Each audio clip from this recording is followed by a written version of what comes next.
اعوذ باللہ من الشیطان الرجیم بسم اللہ الرحمن الرحیم. جی سورۃ بقرہ آیت نمبر 6.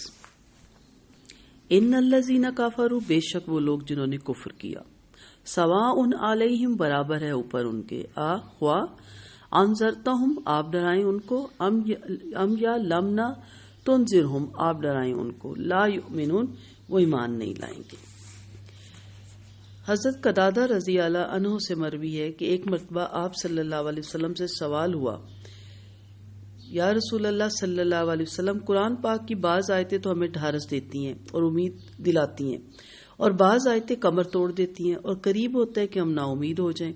آپ صلی اللہ علیہ وسلم نے فرمایا، لو میں تمہیں جنتی اور جہنمی کی پہچان صاف صاف بتا دیتا ہوں. پھر آپ نے الف لام میم سے مفلحون تک پڑھ کر فرمایا، یہ تو جنتی ہیں. صحابہ کرام رضی اللہ عنہ نے خوش ہو کر فرمایا، الحمدللہ، ہمیں امید ہے کہ ہم انہی میں سے ہوں گے. پھر ان الذین کفروا سے عظیم تک تلاوت کی اور فرمایا یہ جہنمی ہے. تو صحابہ کرام نے فرمایا، کیا ہم ایسے نہیں؟ آپ نے فرمایا ہاں، یعنی آپ کے اندر یہ چیزیں نہیں. تو یہاں پہ شروع میں یہ حدیث لانے کا مقصد یہ تھا کہ یہاں سے اب تربیت شروع ہو جائے گی، اور سب سے پہلے اللہ تعالیٰ یہ بتائیں گے کہ یہ جو کچھ علامات ہیں کافر کی، منافق کی، فاسق کی، فاسد کی، یہ ساری علامات آپ کے نوٹس میں ہوں، تاکہ جب آپ کوئی دین کا حکم آپ کو ملے تو آپ کو پتہ چلے کہ کہیں میں خدا نخواستہ انکار کرنے والوں میں، یا منافقت کرنے والوں میں، یا آپ کہہ لیں کہ فاسق ہوتا ہے نافرمانی کرنے والوں میں، فاسد ہوتا ہے فساد کرنے والوں میں، ظالم ہوتا ہے کسی کا حق ادا نہ کرنے والوں میں، ان میں تو نہیں شامل ہو رہی. تو پہلے آپ کی تربیت ہو رہی ہے. پہلے 10 پارے آپ کی جو پچھلی ہمارے اندر بری ہیبٹس کہہ لیں، عادتیں کہہ لیں، ان کو صاف کرتا ہے. اس کے بعد اگلی پھر 10 پاروں میں آپ کو پھر چمکاتا ہے، اور آخری 10 پاروں میں تو بالکل آپ شائننگ دینے لگ جاتے ہیں. تو ایک نیا انسان بناتا ہے قرآن. تو یہاں پہ جو پہلی کیٹیگری ہے میں آپ کو تھوڑا سا بتا بھی دوں تاکہ آپ کو پھر سمجھنے میں آسانی ہو. کافر جو زبان سے بھی انکار کرتا ہے، دل سے بھی انکار کرتا ہے اور عمل سے بھی انکار کرتا ہے، ٹھیک ہے. اور مومن آپ جانتے ہیں زبان سے بھی اقرار کرتا ہے، دل سے بھی تصدیق کرتا ہے اور عمل سے بھی اقرار کرتا ہے. منافق جو زبان سے تو اقرار کر رہا ہے لیکن دل میں اس کا انکار کر رہا ہے، ٹھیک ہے، اور عمل سے بھی وہ پھر انکار کرتا ہے، یعنی اس کے قول و فعل میں تضاد ہوتا ہے. منہ سے تو اقرار کر رہا ہے کہ ہاں یہ بہت اچھے احکامات ہیں، لیکن دل اس کا کہتا ہے کہ نہیں، میں نہ وہ عصینا، میں نافرمانی کروں گا، اور جب ضرورت پڑتی ہے تو وہ نافرمانی ہی کرتا ہے. فاسق جو ہوتا ہے وہ دل سے بھی اقرار کرتا ہے، زبان سے بھی اقرار کرتا ہے، لیکن جب عمل کا وقت آتا ہے تو وہ نافرمانی کر دیتا ہے. تو وہ فاسق ہے، نافرمان ہے. پھر فاسد فساد کرنے والا ہے، یعنی وہ ایسی کہہ لیں کام کرتا ہے یا ایسے حالات کریٹ کرتا ہے یا ایسی باتیں کرتا ہے. ہوتا وہ مومن ہے، اس کی زبان بھی مومن ہے، اس کا دل بھی مومن ہے، اس کے عمل بھی مومن ہے، لیکن اس کی سوچ ایسی ہے کہ جو فساد فی الارض کی طرف لے کے جاتی ہے. ایسی تنظیمیں بھی اس میں آ جاتی ہیں، ایسی جماعتیں بھی اس میں آ جاتی ہیں، ایسے لوگ بھی آ جاتے ہیں جو بظاہر کوشش سمجھ رہے ہوتے ہیں کہ ہم اصلاح کر رہے ہیں لیکن وہ فساد پھیلا رہے ہوتے ہیں. پھر اسی طرح ظالم ہوتا ہے کسی کا حق ادا نہ کرنے والا، تو وہ مومن ہوتا ہے، مسلمان ہوتا ہے. مومن سے مراد مسلمان ہوتا ہے، زبان سے بھی اقرار کرتا ہے، دل سے بھی اقرار کرتا ہے، عمل بھی اس کے سارے مومنوں والے ہوتے ہیں، لیکن جہاں حق ادا کرنے کی بات آ جاتی ہے وہاں پھر وہ اس کو اپنے نفس کا وہ پجاری بن جاتا ہے. تو یہاں سب سے پہلی کیٹیگری صاف ستھری جو بتائے گی وہ کافر کی بتائے گی، کافرہ. شرع میں کفر کہتے ہیں ایمان کی ضد اور خداوندی نعمت کو چھپانے کو. کافارا اس کا روٹ ہے، حق بات پر پردہ ڈالتے ہوئے انکار کر دینا. اس کا ایک لفظی معنی، ایک شرعی ہوتا ہے، ایک لفظی ہوتا ہے. لفظی معنی ہے اس کا چھپانے کے، ٹھیک ہے. شرع بھی میں نے شرعی بھی بتا دیا، لفظی بھی، اور اس کا روٹ بھی.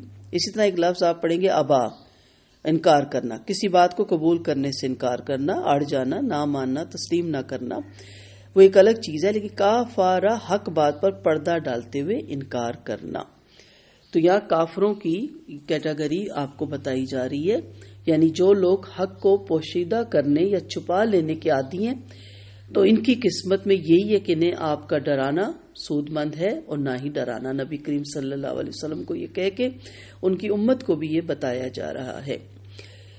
کیوں بتایا جا رہا ہے؟ حضرت عبداللہ بن عباس رضی اللہ عنہ فرماتے ہیں کہ آپ صلی اللہ علیہ وسلم کو اس بات کی بڑی حرص تھی کہ تمام لوگ ایماندار ہو جائیں اور ہدایت قبول کر لیں، اور یہ آپ کے اندر بھی ہے، میرے اندر بھی ہے. ظاہری بات ہے جب ہم قرآن پڑھتے ہیں اور جب دیکھتے ہیں تو پھر ہمارا دل چاہتا ہے کہ ہمارے گھر والے، ہمارے عزیز و اقارب، ہمارے بہن بھائی، ہمارے کولیگ سب سیدھی راہ پہ چلیں اور صراط مستقیم پہ چلیں تاکہ ہم سب جنت الفردوس میں اکٹھے ہو جائیں. اب ہوتا یہ کہ آپ بہت بہت محنت کرنے کے باوجود آپ کو آگے سے رزلٹ 0 ملتا ہے تو پھر ڈس ہارٹ ہو جاتا ہے انسان، دل ٹوٹ جاتا ہے انسان کا، بڑا پریشان ہوتا ہے. اور جب انسان پریشانیوں میں پڑ جاتا ہے اور فکروں میں پڑ جاتا ہے تو اس کی صلاحیت ختم ہونا شروع ہو جاتی ہے. تو نبی کریم صلی اللہ علیہ وسلم سے زیادہ کون فکر مند تھا اپنی امت کے لیے، آپ سب جانتے ہیں. تو آپ صلی اللہ علیہ وسلم کو بتایا گیا کہ آپ تبلیغ کریں، اور یہ بھی نہیں کہا گیا کہ اس طرح کی تبلیغ کریں کہ مانتے ہو تو مانو، نہیں مانتے ہو تو نہ مانو.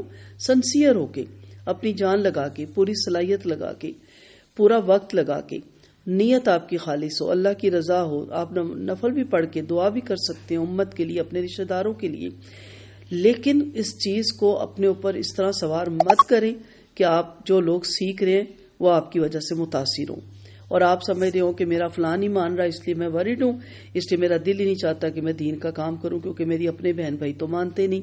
یہاں یہ ڈھارس بدائی گئی کہ جن کے حصے میں سعادت ہوگی، ہدایت ہوگی، انہیں ملے گی، اور کن کے حصے میں ہوگی جو لینا چاہیں گے، جو مانگنا چاہیں گے، اور جو بدقسمت ہے وہ ہرگز ہرگز اطاعت کی طرف نہیں جھکیں گے. تو مطلب کیا ہوا کہ جو قرآن کو تسلیم نہیں کرتے اور کہتے ہیں ہم اگلی کتابوں کو مانتے ہیں، انہیں ڈرانے کا کوئی فائدہ نہیں، اس لیے کہ تو خود اپنی کتاب کو بھی حقیقت نہیں مانتے تھے، کیونکہ اس میں آپ صلی اللہ علیہ وسلم کے ماننے کا عہد موجود تھا. تو جب وہ اس کتاب کو اور اس نبی صلی اللہ علیہ وسلم کی نصیحتوں کو نہیں مانتے جس کے ماننے کا اقرار کر چکے ہیں، تو بھلا وہ آپ کی باتوں کو کیسے مانیں گے؟ تو اس لیے یہاں کہا گیا کہ آپ وارد مت ہو، آپ تبلیغ کرتے رہیں، کیونکہ جو نظارہ روٹ ہے نا، نون زارا، یہ شفقت اور محبت سے کسی کو سمجھانا ہوتا ہے، کسی کے شر سے ڈرانا ہوتا ہے. یہ وہ نظارہ نہیں ہے کہ خوف زدہ کرنا، یہ محبت اور شفقت سے کسی کو کسی کے شر سے بچانا ہوتا ہے. تو اب یہاں ایک اور چیز بھی آپ کو ملتی ہے، جیسے ایک ماں کا سٹائل ہوتا ہے بڑا پیارا سا اپنے بچوں کے لیے کہ ٹھیک ہے میں نے بہت آپ کو کہا، آپ پڑھ لیں، آپ نہیں پڑھتے تو جائیں، پھر فیل ہو جائیں گے مجھے کچھ مت کہنا. تو اس کا یہ مطلب نہیں ہوتا کہ آپ چاہتے ہیں کہ وہ فیل ہو جائیں، اس کا مقصد یہ ہوتا ہے کہ انہیں سمجھانا، اس شر سے بچانا کہ نہ پڑھنے کی صورت میں کل آپ کے ساتھ جو معاملہ ہونے جا رہا ہے وہ کس قدر نقصان دہ ہے، اور پھر آپ پچھتائیں گے کہ کاش ہم پڑھ لیتے اور دوسرے دیکھے کتنے اچھے مارکس لے کے آگے چلے گئے اور ہم پیچھے رہ گئے. تو ماں کبھی یہ چاہتی نہیں ہے کہ آپ کو کبھی ہدایت نہ ملے بچوں کو.